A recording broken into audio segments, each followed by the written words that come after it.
सिद्धि की शादी के बाद वो ससुराल चली जाती है। पीछे रह जाती है भाभी रानी। सिद्धि के ससुराल जाते ही भाभी कहती है, अरे वाह जी वाह, सारे कपड़े मेरे। हाय रे पैंट, अरे वाह वाह, मजा आ जाएगा। अरे ये सिद्धि की अलमारी के सामने खड़े होकर क्या बड़बड़ा रही है? जा जाकर देख मेहमानों को विदाई की मिठाई मिली कि नहीं। अब हाँ माँ जी, क्यों नहीं, लेकिन पहले कपड़े तो बदल लूं।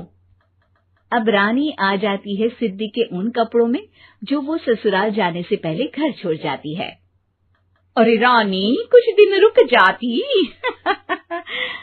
अरे ये तो सिद्धि बिटिया को मैंने ही दिया था, बड़ा ही फबता था उस पर, तुझ पर तो कुछ खास नहीं लग रहा।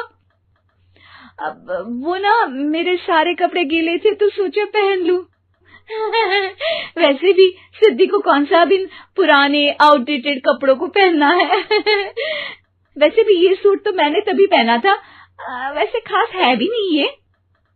हाँ ठीक है, लेकिन ना मेरी सिद्धि पर तो जमता था। सारे मेहमान चले जाते हैं और सिद्धि ससुराल से मायके पहली बार आती है। ओह, अपना घर, अपना कमरा, अपनी अलमारी।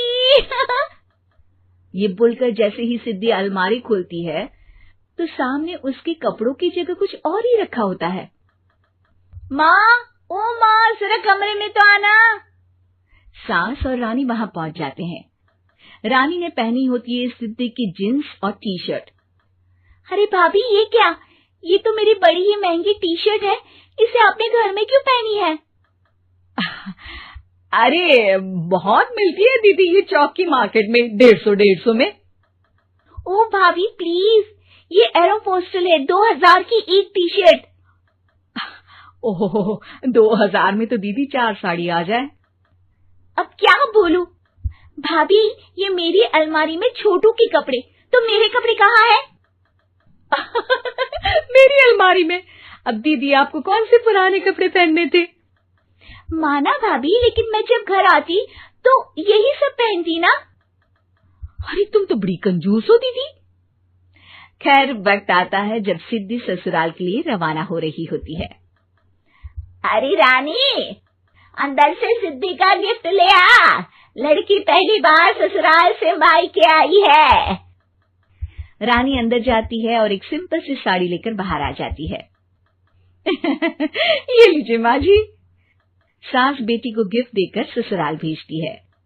अगले दिन रानी एक सुंदर सी साड़ी पहनकर सामने आती है। अरे रानी, ये तो वो साड़ी है जो मैंने सिद्धि को देने के लिए दी थी जब वो ससुराल ले जाती, लेकिन ये तूने कैसे पहन ली? अरे माँ जी, ये साड़ी तो मुझे बहुत पहले से ही पसंद थी, लेकिन चिंता ना करिए, मैंने सिद्धि के लिए भी अच्छी सी साड़ी दी है। हाँ। तभी सिद्धि का फोन आता है। क्या माँ, कुछ अच्छा तो दिया होता ससुराल ले जाने के लिए। अरे पहले दिखा दिया होता। ये चमकते हुए पैकेट में नौकरानी वाली साड़ी मत दिया करो माँ। अरे बेटे, वो तेरी भाभी ने ना गलती से उससे पैकेट बदल गया। हाँ, मैं कल ही तेरे भाई के हाथ से तेरा वाला पैकेट भेज दूंगी। अरे रहने दो माँ, आई एम श्योर भाभी ने अभी वही साड़ी पहनी होगी जो तुमने मेरे लिए रखी थी। तुम तो समझ नहीं पाई उनको। खैर छोड़ो, मैं ज्यादा बोलती अच्छी नहीं लगती, रहने दो, आपको उन्हीं के साथ रहना है, फिर बात करेंगे।